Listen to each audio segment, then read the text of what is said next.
Kung totoosin, ay may mga napupusuan tayo noon na gusto sana natin maging Pangulo ng Pilipinas. Kaya nga lang hindi pinalad. At sa kasaysayan din ng Pilipinas, ay may mga ilang tumakbo bilang Pangulo ng bansa na inakala ng karamihan na magiging leader ng bansa. Pero hindi ito nangyari. Maraming mga pagkakataon na sa tingin ng iba ay nasayang. Na sa tingin din ng iba ay pakinabang din sana ng bayan. Balikan natin ang ilang hanay ng mga mukha na muntik nang umupo sa Malacanang. Alam mo ba na itong si Benigno Ninoy Aquino Jr. ay muntik nang maging Pangulo ng Pilipinas? Ito ay kung natuloy sana ang 1973 presidential election. Itong si Ninoy ay maagang naging politiko. Sa edad niyang 23 ay naging mayor na siya at sa edad naman na 27 ay naging vice-gobernador. Dahilan para maging siya ang pinakabatang humawak ng ganitong posisyon sa gobyerno bago pa ito burahin ni Jolo Revilla sa edad lamang na 25. At noong 1961 ay ganap na siyang naging gobernador ng Tarlac. At noong makapasok siya sa pagiging senador noong 1967 kung saan siya lamang ang nakalusot sa oposisyon at nanalong senador sa kabila ng namamayagpag ang mga allies ng dating Pangulong Marcos noong panahong iyon. Simula't simula pa lang talaga ay kritiko na talaga ng dating Pangulong Marcos itong si Ninoy. Tutol itong si Ninoy sa mga pamamaraan ng Pangulong Marcos sa pamamahala ng bansa, lalo na pagdating sa militar. At noong 1971 senatorial race ay dumami ang mga nagwaging oposisyon kung saan 6 sa 8 senador ang nanalo. Kaya naman lumakas din talaga ang bentahe at tsansa nitong si Ninoy na manalong Pangulo sa mangyayaring 1973 presidential election. Sa panahon ngayon ay 4 na taon lang naman ang termino ng Pangulo. Nagsimula lang naman itong maging 6 sa panahon ng Pangulong Cory. At bagaman 4 na taon lang ang haba ng pwedeng ipanungkulan ng Pangulo, ay pwede naman siya tumakbo sa pangalawang termino. At iyon nga ang nagawa ng dating Pangulong Marcos nang manalo siya sa kanyang second term sa 1969 presidential election kontra kay Sergio Osmeña Jr. At dahil hanggang second term lang naman ang pwedeng itakbo ng Pangulo, hindi na pwedeng tumakbo pa itong si Pangulong Marcos para sa 1973 presidential election. Kaya naman naging matunog na matunog ang pangalan nitong si Ninoy na mananalo sa pagkakataong ngayon. Kinakabahan ng araw itong si Cory dahil magiging first lady na siya. Pero nang magdeklara ang dating Pangulong Marcos ng martial law ay automatic na na-cancelled ang 1973 presidential election at na-extend din ang kanyang pamumuno. Kontrobersyal at masalimuot ang mga politikal na pangyayari ng panahong iyon dahil bago ang deklarasyon ng martial law ay naganap ang Plaza Miranda bombing noong 1971. Ito ay naganap sa isang political rally ng liberal candidates kung saan wala sa pagkakataong iyon si Ninoy. Sa marahas na pangyayaring iyon ay nagkaroon ng 2 anggulo. Gawa raw ito ng mga NPA na konektado kay Ninoy. At may nagsasabi ring pakana raw ito ng dating Pangulong Marcos para makapagdeklara ng martial law. Pero ilang taon nang lumipas, ilang mga komunista ang umako ng karahasan at itinuturo nilang kasabwat itong si Ninoy. Kaya nga daw wala siya roon sa naganap na rally dahil alam niyang magkakaroon doon ng karahasan. Kaya naman nang magdeklara ng martial law ang dating Pangulong Marcos noong September 21, 1972 ay agad na inaresto itong si Ninoy sa kasong murder, illegal possession of firearms at subversion. Matagal siyang nakulong at nahatulan ng kamatayan kasama ang mga NPA leaders na sina Bernabe Boscaino o alias Commander Dante at si Lieutenant Victor Corpus. Pero hindi na ito pinayagan ng Pangulong Marcos at iniligtas sila sa firing squad. At nang lumala pa ang sakit nitong si Ninoy sa puso ay pinayagan pa siyang magpa-opera ng Pangulong Marcos sa Amerika. Alam mo ba na kung ang pag-uusapan ay isa sa mga dikit na labanan sa pagkapangulo, isa na rito ay ang laban ng Miriam Defensor Santiago at ang dating Pangulong Ramos. Ito ay naganap noong 1992 kung saan lumamang lang itong si Ramos ng mahigit 800,000 boto. Bago ang eleksyon na iyon, ang 1992 presidential election nga, ay matunog na ang pangalan nitong si Miriam na malaki ang tsansa na maging Pangulo. Pero bago ang mga ito, si Miriam ay dating nanungkulan bilang judge sa Administrasyong Marcos at nang si Cory na ang nakaupo ay kinuha naman siya nitong commissioner sa Commission on Immigration and Deportation kung saan sa panahon ngayon ay isa ang ahensyang ito sa tadtad ng korupsyon at anomalya. Kaya naman sa pag-upo ni Miriam dito bilang commissioner ay nilinis niya ang ahensya ng walang takot kahit pa makabangga niya ang ilang mga drug lords, mga yakuza at iba pa. Ano pa't tinawag siyang Tiger Lady. Dahil sa mga katapangan niyang ipinamalas ay pinarangalan siya ng Ramon Magsaysay Award. Matapos ito ay kinuha siya ng tuluyan ni Cory bilang bahagi ng gabinete. Kung saan nagkamali yata ang lola mo, itong si Cory, ng ahensyang pinaglagyan kay Miriam dahil inilagay niya ito bilang sekretary ng Department of Agrarian Reform.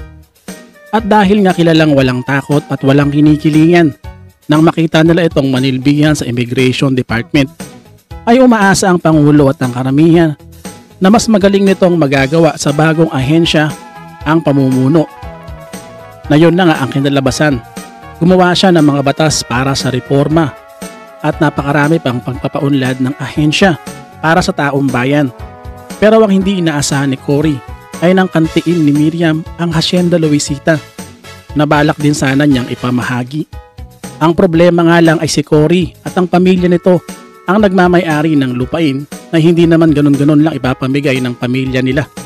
At isa ito sa mga dahilan ng pagiging matabang ng ugnayang Cory at Miriam hanggang sa mag-resign na nga lang itong si Miriam sa gabinete ni Cory. At dito na nga nagnasa itong si Miriam na maging pangulo para wakasan ang napakaraming korupsyon sa gobyerno. At dahil hindi naman tatakbo itong si Cory, naasahan ng karamihan na si Miriam ang i-endorso niya dahil sa magandang nagawa nito sa gobyerno. Si Miriam ay kilalang kilala na magaling at matalino at karapat-dapat nga sa pagkapangulo. Pero ang National Defense Secretary na si Fidel B. Ramos ang inendorso nitong si Cory. Siyempre kasama niya ito sa EDSA, di ba? At dito na nga na-establish na sa Panguluhan sa 1992 ay magiging labanang Miriam at Ramos. Pero isang taon bago ang botohan ay nadisgrasya pa itong si Miriam. At dahil sa dami ng mga natatanggap na death threat, may mga nagsabing may sumasabotahe sa kanya na iyon din ang iniisip niya. Pero at mabutit nakaligtas itong si Miriam sa aksidente at muling nangampanya.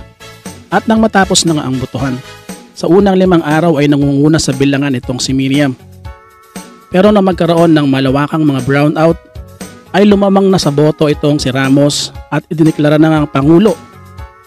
Hindi makapaniwala itong si Miriam sa nangyari sa kanya at nag-file siya ng protesta dahil dito. Nadinaya siya dahil sa pagkakaroon ng brownout ay nagawang manipulahin ang bilang ng mga boto. Madami pa ang nagalit sa resulta ng botohan at kinwestiyon ng gusto ang pagkapangulo nitong si Ramos. Sinasabing si Miriam ang isa sa pinakamagaling sanang naging pangulo ng bansa kung sakali dahil sa tindi ng mga achievements nito sa loob at sa labas ng bansa. Siya ay kilalang umuusig sa mga korap sa lipunan at mga politiko at naipakita ang tapang at katalinuhan. Nakakalungkot lang talaga na hindi siya nabigyan ng pagkakataong pamunuan ang ating bayan. Alam mo ba, sa panahon ng mga protesta laban kay dating Pangulong Marcos na bumaba na raw siya sa pwesto, ilang grupo kabilang dito ang mga grupo ng militar ay nagtangkang magkudita para patalsikin siya. Kaya naman noong 1985, buwan ng Desyembre ay nag-decide na siyang magkaroon na lang ng snap presidential election dahil may tiwala pa rin naman siya sa kanyang sarili na marami pa rin ang kanyang taga-suporta at mananalo pa rin siya. Samantalang ang mga oposisyon naman ay namumroblema sa kung sino ba ang papatakbuhin nila laban kay Marcos. Sa totoo, maraming mga lumutang na pangalan katulad nila Senator Lorenzo Tañada, retired Supreme Court Justice Cecilia Muñoz Palma, Joaquin Chino Roses, Jaime Ongpin, Ramon Mitra, Aquilino Pimentel, Ernesto Maceda at itong si Salvador Doy Laurel na anak ng dating Pangulong Laurel. Pero ang napili ng kapulungan kontra sa dating Pangulong Marcos ay si Cory Aquino. Hindi naman agad pumayag itong si Cory. Papayag lamang daw siya kapag nakapangalap ng 1,000,000 boto na susuporta sa kanya. At ilang linggo nga lang ay nakaipon na ng ganitong karaming pirma. Kaya naman napilitan na itong si Cory na tumakbo sa pagkapangulo kontra sa dating Pangulong Marcos. Pero naging hadlang dito ang pangarap ni Doy Laurel na maging Pangulo ng bansa dahil siya ang naging pambato ng United Democratic Opposition o UNIDO na magiging makinarya niya sana sa pagtakbo sa pagkapangulo. Ayaw magbigay ni Doy kay Cory dahil gusto nga rin niya na maging Pangulo hanggang sa magkaroon ng ilang beses na pag-uusap sa pagitan ni Cory at nitong si Salvador Laurel. At sa huling pag-uusap nila kasama itong si Jaime Cardinal Sin.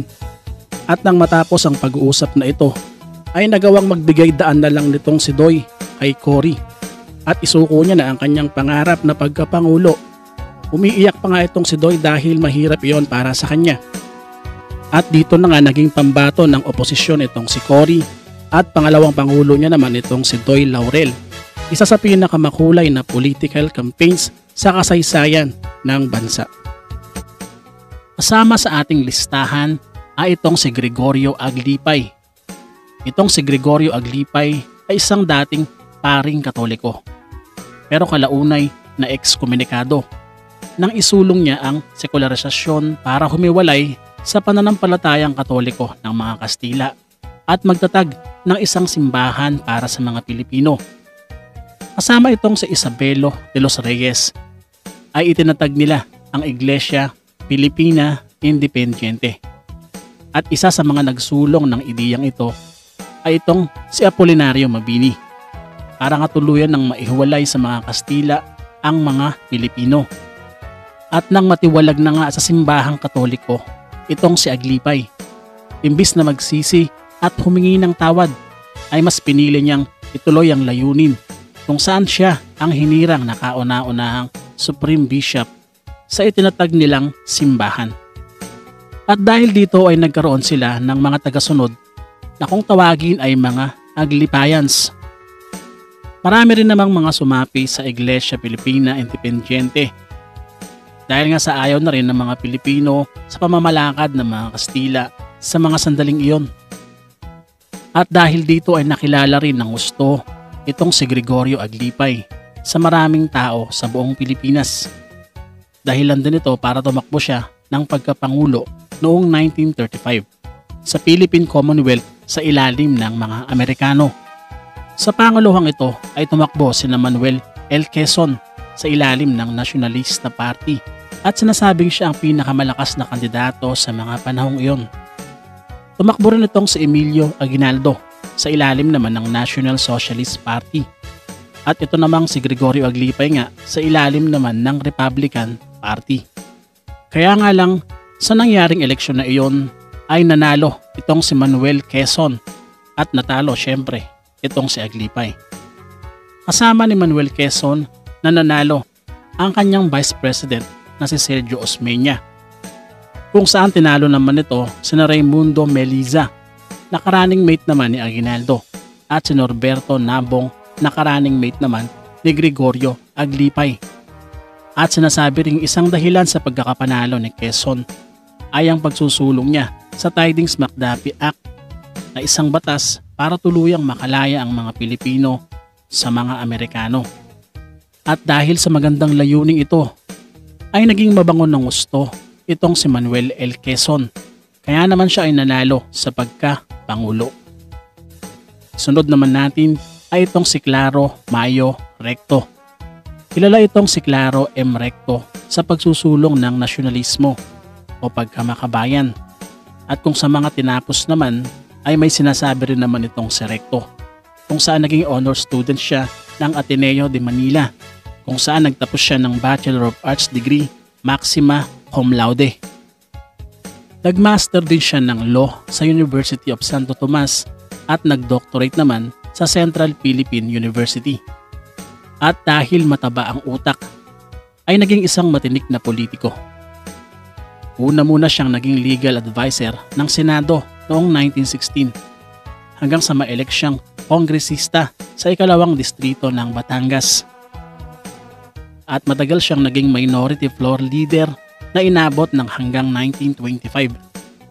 At 1931 naman nang siya ay maging senador, kung saan lumipat siya ng partido mula sa Demokrata papuntang Nasyonalista.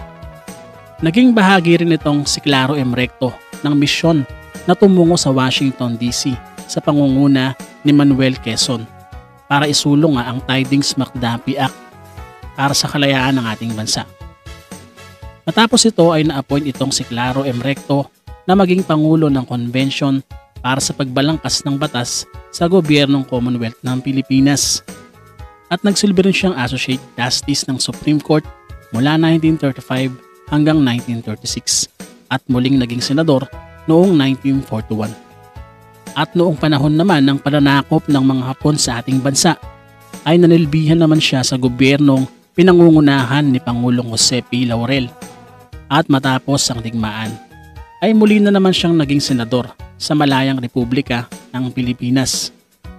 Pero bagaman nakalaya na nga tayo sa mga Amerikano noong 1946, hindi naman nagustuhan ni Claro M. Recto ang patuloy na pangingialam at panghihimasok ng mga ito sa ating bansa. At ito nga ang mga tinutulan niya dahil ito ang si Recto ay isang makabayan. Katunayan nga ay naging kritiko pa siya ng administrasyong magsaysay dahil sa pagiging malapit nito sa mga Amerikano, kahit na ginugulangan pa tayo ng mga ito sa Bell Trade Act. At para patuloy na maisulong ang mga pananaw para sa ating bayan, ay tumakbo siyang Pangulo noong 1957 presidential election, kalaban ng sumalo sa posisyon ni Pangulong Magsaysay na si dating Pangulong Garcia. Marami nagsasabing mas karapat dapat daw itong si Claro M. Recto ang manalo kesa kay dating Pangulong Garcia. Kaya nga lang tadhana ang nagdikta nang itong si dating Pangulong Garcia ang muling maluklok sa pagkapangulo noong 1957 election.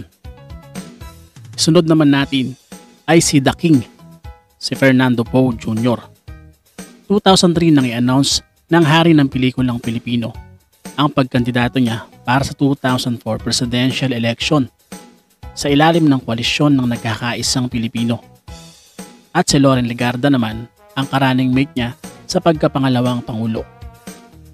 Kilalang malapit sa masa dahil nga sa kanyang karera sa pinilakang tabing at ang hindi alam ng ilan na pagtulong niya sa mga nangangailangan kahit hindi siya isang politiko. Pero ang pagtakbo ni The King ay agad namang kinuwestiyon ng kanilang mga kalaban dahil daw sa mga disqualification katulad ng citizenship niya. Pero hindi naman ito naging hadlang dahil nagpatuloy naman ang kanyang kandidatura at karamihan pa nga sa mga Pilipino ay nakatitiyak na raw na si FPJ ang mananalo sa Panguluhan. Pero iba sa mga inaasahan dahil si dating Pangulong Gloria Macapagal Arroyo ang nanalo.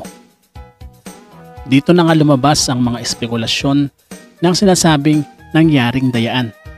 Maraming mga Pilipino ang naniniwalang baka raw nandaya itong si dating Pangulong Gloria. Isa sa mga batayan nila ay ang pagkakaroon ng sobrang babang boto ni FPJ sa gawing Mindanao. At ang ilan ding mga Pangasinense ay hindi makapaniwala na itong si Fernando Poe Jr. ay hindi nakakuha ng boto sa munisipalidad ng Santo Tomas sa Pangasinan. Natalo nga si Fernando Poe Jr. sa dikit na laban nila ni Pangulong Gloria sa lamang na 1 milyong boto. At dahil nga sa alegasyon ng pandaraya ay naghain ng electoral protest ang kampo ni FPJ na sobrang dismayado sa resulta nga ng naganap na eleksyon. At dahil nga sa pagkatalo ay na-ospital itong si FPJ, malamang ay sa sobrang sama ng loob. At ilang buwan lang ang nakalipas matapos ang eleksyon ay tuluyan na nga siyang binawian ng buhay. Pero nung sumunod na taong 2005, ang bintang na pandaraya kay Pangulong Gloria ay lalong tumindi nang lumabas ang wiretap conversation niya at ni dating Comelec Commissioner na si Virgilio Garciliano.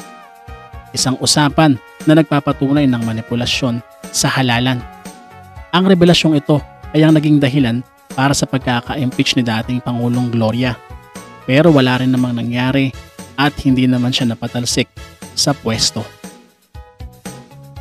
Hindi talaga natin alam ang pwedeng mangyari sa hinaharap. Kahit pa sa tingin natin ay kaya nating hulaan ito. Ang pagkakaluklok at pagkakatalo ng mga kumakandidatong pangulo ay naidedepende sa isang malinis na pagkatalo o pagkapanalo o sa isang maruming pagkatalo o pagkapanalo. Maraming salamat sa inyo mga pao sa inyong pagsama sa video natin sa araw na ito. At kung hindi ka pa nakapag-subscribe, ay mag-subscribe ka na. Muli maraming salamat sa inyo mga paos at see you sa next episode. Bye bye!